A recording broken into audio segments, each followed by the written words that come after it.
150 episodes of this series. Truly. Don't know how I do it. Through everything from the niche slow news weeks to the excessive extra bits. I really don't know. Don't know what I'm making this for because no one really watches the videos, but sure, f*** it. Might as well. 150. Let's do it.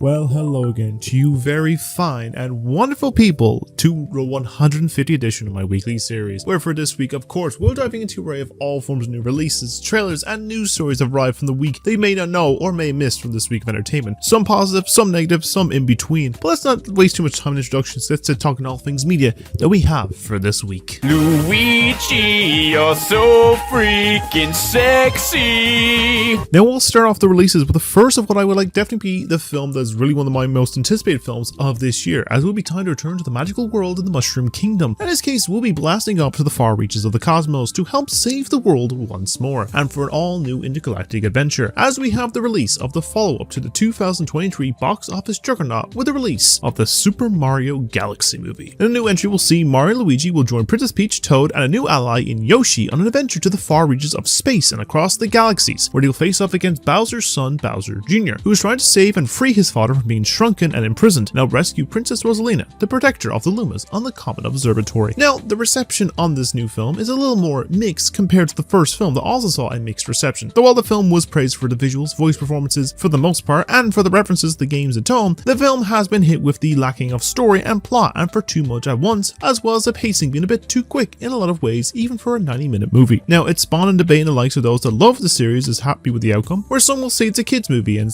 should not be too harsh, but it's really the means to style of film it is, when animation could be seen as cinema still and has some proven with other films. But if you want to head off on a journey to the cosmos and decide for yourself, I'm sure the film will appeal to the families and younger audiences anyway, you can catch this film out now in cinemas. Our second film of the week is seeing the ideas of some form of wedding bells will be ringing, but I wonder if the bells of love or the bells of ringing in someone's ear, things get a little crazy and a brawl may occur from some secrets and truths being revealed, as we have the release and have been courtly invited to an all-new film from A24 with the release of The Drama. And the plot follows the film with the ideals that days before a planned wedding, a couple, played by Robert Pattinson and Zendaya's relationship is shaken when one partner discovers unsettling truths about the other. Now, reception on the film has been very well received with praise and performances of the two leads. The story and tone that it fully takes in keeping things simple seems to have their appeal. However, the film has also been told to have been some real-world drama and controversy due to the focus of the twist that sets off the whole drama, as well as some past content created by the director that has been seen in a bit of a questionable light as of late. But looking past that, it seems to be a success, and if you want to RSVP your attendance, you can do so now in cinemas. Our one TV series in focus this week is that sometimes it could be seen that we have all had a vision in mind for a possible peaceful place to call home that could be seen as perfect, but it seems that sometimes there's always going to be a secret found somewhere on the street behind any door or corner ready to be exposed, as we have the release of a new TV series adaptation based on the popular 90s film with a new take on The Burbs. And the series based on the original 1989 film will see some old secrets begin to resurface when a newlywed married couple played by Kiki Palmer and Jack Whitehall relocate to the suburban neighborhood of the husband's youth, where they begin to suspect the residents are hiding something the neighbor in the house across the way may be a possible killer. Now, reception on this new series seems to take on the original film seems to be well received, with praise on the more improved tone of the original concept and the performances, especially Kiki Palmer being a highlight of the cast. And if you want to check it out for yourself, it's able to stream now on Peacock in the US and on Sky Now TV in the UK and Ireland. For the first of the video game releases is seeing the return of both a challenge and also the focus of a video game icon of the early indie scene, who proved that with a simple design idea can make a challenge that much more fun. But in this case, they're going back for an all-new adventure and an all-new dimension, as the little guy made of meat is back, as we have the release of an all-new game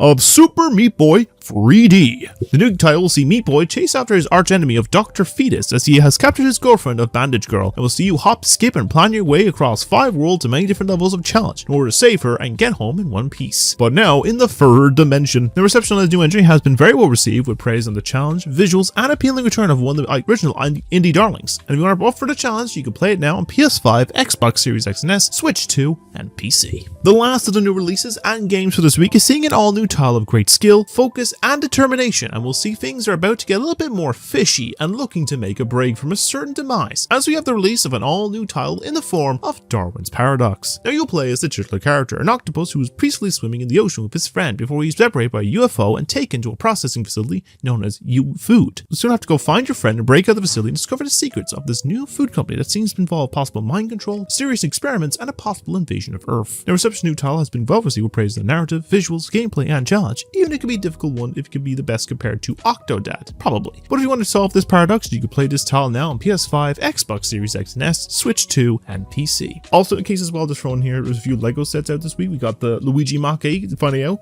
as well as the Tintin Rocket, and I think there's the Spruce Goose. There might be some other ones, I'm not 100% sure, but those are the three I do want to see, and I'll probably build some tops of those in the future. But all that regards, that's all the releases that we do have for this week. Until we meet again! Our first foray into trailers has taken us more into the focus of some new take on the ever-growing popular genre of the tone in the analog age. But it seems that while at face value, it may not cause too much of a concern or harm, the more deeper you go, the more creepier it gets, and the uncertainty that something could be hiding behind any corner of this ever-expanding maze. As we've gotten the official full trailer for the upcoming new film based on the popular analog horror series, with the trailer for The Backrooms. Now, based on the creepypasta and video series by Kane Parsons, the film will follow a therapist who will soon be entering a strange and unsettling world found in an department store in search of finding her missing patient. Now, in the case, as I mentioned with the previous trailer, is that I remember this being introduced to the video series from someone I always care about and enjoyed their insight in the series, and I'm interested in it and I enjoyed their enjoyment of it as well. In this case, I'll always be thankful for being introduced to it by them, as well as a lot of other things. As for the film itself, while the teaser from a few weeks ago was one that seemed to get the style down to the location, this gave it more of an idea of how it all comes about, and the mix of it having some mystery and building more on the creepypasta, and also showing it will take a tone similar to the videos of the actual analog horror aesthetic, really appeals. Which makes sense given it's directed by the kid who really kicked off the series appeal. And from this tease gives me more of an appeal to it overall, and has given more of an interest to it, and intrigued to see how series will come from this confirmed R rating it has for the film. It's also like an hour and 40 minutes, which is surprising. I guess it will be worth a trip when it releases in the cinemas from May 29th. Our second trailer for the week is taking us more to a familiar but unsettling location, to a land that is full of fantasy, magic, and a focus of good and evil, where for the powers of Grayskull, this hero will soon find the power.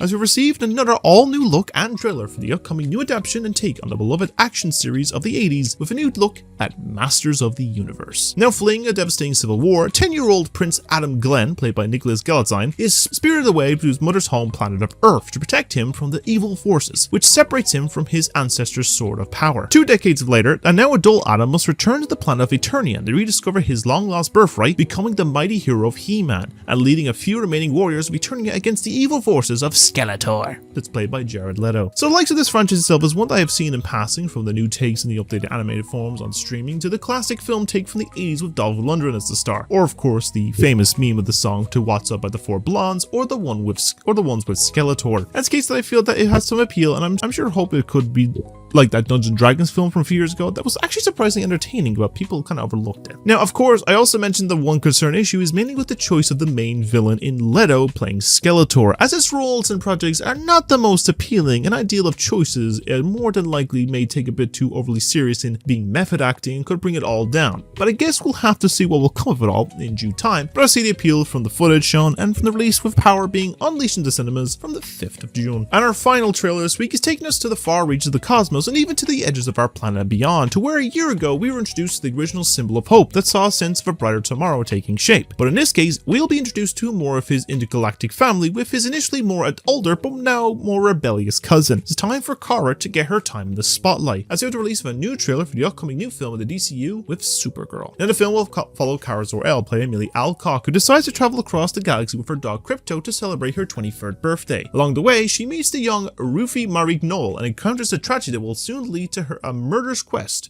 for revenge. It could be a case where you can see the initial DCU may have had an idea in mind where it all started. The turn of the studio from the mixed reception of the star and the messy and dark tone has really made the appeal of some of it by the end of it all being a little of a messy saga, when it seemed that the new focus has some potential from the earliest projects so far, and this one seems to appeal in the way of some more intergalactic hijinks, given a fair bit of tone, appeal of going even more outlandish from the rosters of heroes and characters across the comics, from a proper new look and focus on Lobo, who Momoa was really born to play, and overall seems like from what I can get from this is some something that has a lot of appeal and hopefully have as much entertainment as last year's Superman. Just hoping from all the many test screenings and the 3 different composers they had to change out. But I guess we'll see in due time as the new hero is taking flight into cinemas from the 26th of June. And in all that regards now, that's all the new release trailers that we do have for this week.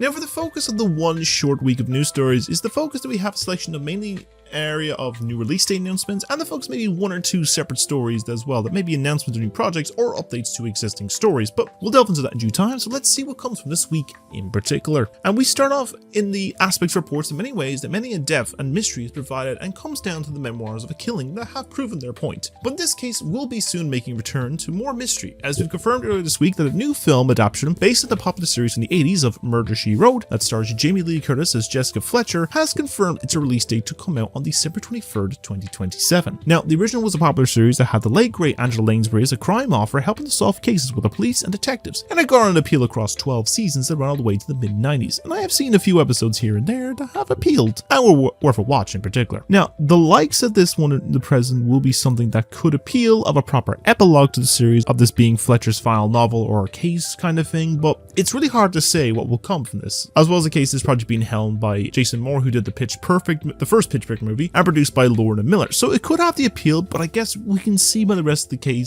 cast and auditions by its release some point in December of next year, but I guess we'll see. For this second release date confirmation from this week, it looks like we're blasting back into the comedy cosmos sooner than later, as we have now gotten an official release date for the long developed sequel to the original comedy classic of Spaceballs, with the Schwartz Awakens set to now release on April 23rd of next year. Now the film was set and confirmed to release next year, but when it was unclear what day it was, but I guess we have a window for this dropping just shortly after Easter. I do hope this will have the appeal of being funny and entertaining, and it feels like the recent Naked Gun film in comedy and tone, hopefully in that regards a success, as well as the original Spaceballs, which gives that Mel Brooks is also involved in capacity. I'm sure it could work out in entertainment, but I'm sure we'll get a look into this in due time when it releases in just about a year's time in particular. For a final release date, and one that's a little more close to release, we have known that the series is going back to us sometime this year, but things have been a little quiet since that first announcement, but was finally unearthed earlier this week that the books of the Avatar will be continuing real soon, with the second season of the Netflix adaptation of The Last Airbender now set for release on June 25th. In this case, I do wonder if they'll be filming both the second and third seasons back to back, or if this will also be another large gap between seasons, because this has been saying heavily with the actor that plays Aang. He looks like he aged up heavily since season 1, which seems to be a common issue with shows on Netflix that have long season gaps and people doing this strange thing called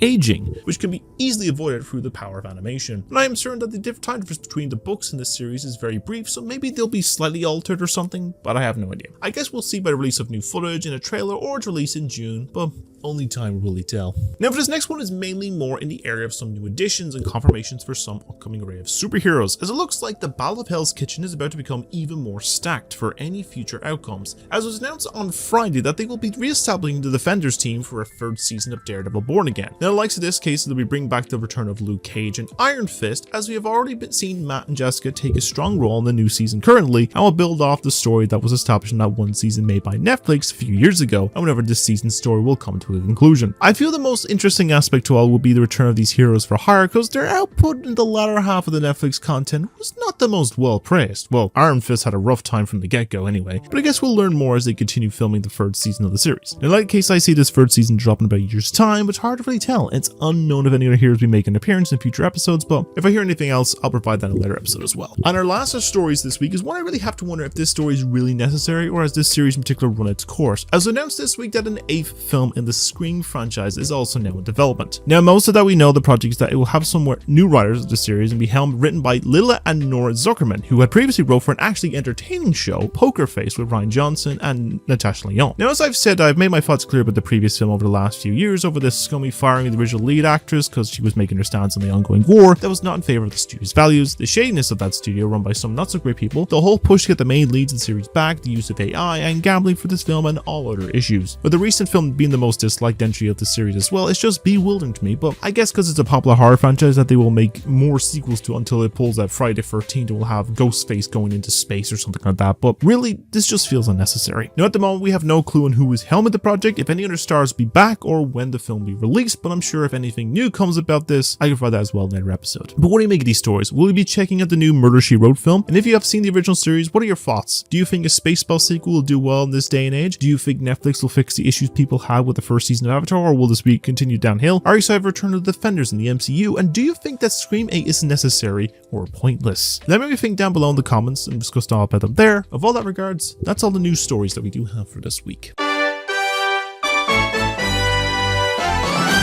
And now a case with all of that ends 150th episode of Weird Mind Newsroom, and hope you join my ramblings for probably around 20 minutes or so, maybe even less. First of all, I'd like to thank you all for joining me for these 150 episodes. I can completely ramble for excessive lengths over the years, but I appreciate the people that check in over time and watch some stuff, so I appreciate those. Right, so we're going to get to some updates of what's coming on the channel. So first of all, reviews. I'm going to get right back into the whole review juggernaut machine, because I feel like I've been really lacking in terms of doing reviews and stuff for this series. So I will probably be getting back to those in due time. I'm going to do some film ones, do Last of Us, do Has Been, do all these variations, a few award season ones, do a few snack size box office ones as well in particular. I'm going to get to a few of those and all different genres and lengths and everything like that. So look forward to those. And there's some insights on people that want to get like reviews, like want to give their thoughts and stuff as well. Let me know as well, because like I'm intrigued to do some like thoughts about the Galaxy movie in this regards to things that people who've seen it. So if they want to join, of course, no hassle in that regards. Gameplay wise, I finally uploaded the DK Bonanza video. It should be up before this video comes out. Then in case there's other bits and pieces as well, I'm going to get back to more of that gameplay. I'm going to get to, you know, like so Star Wars Outlaws, Mario Wonder, Cyberpunk, and a few other games as well. I've currently started Hollow Knight on my streams in particular as well. I did like a first episode there a couple days ago. Might stream maybe later tonight or this week, maybe one or two this week in particular. Do a few, and then Tomodachi Life comes out the following week, so I'm going to go straight onto that in that regards and continue the journey of Shit's Island, if hopefully we'll stick like that name. And in case thing, you can check out the streams on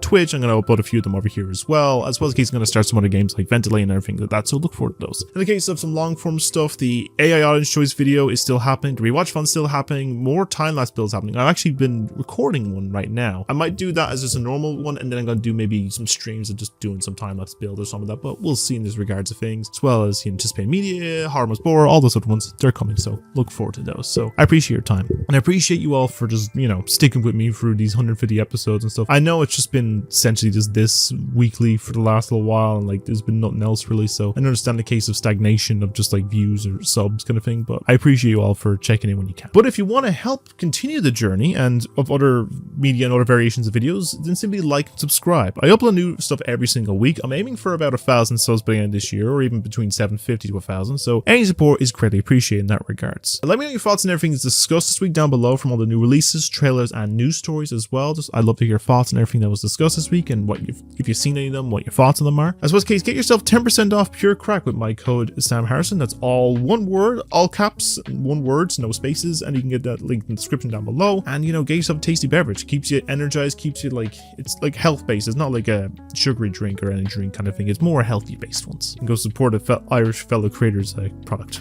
But with that regards now, I'm thinking the end of the episode there for now. So as always, you will still be wonderful people. Have a great day every day, doing many great things, keeping you because no one else can do what you do, and take care of yourself because mental health is very important. Hope you have a lovely Easter if you celebrate, of course, or whatever you celebrate, and keeping you an awesome. And I'll see you all for another 150 episodes and many more episodes. So take care. I've been your host Sam, and I'll see you in the next one.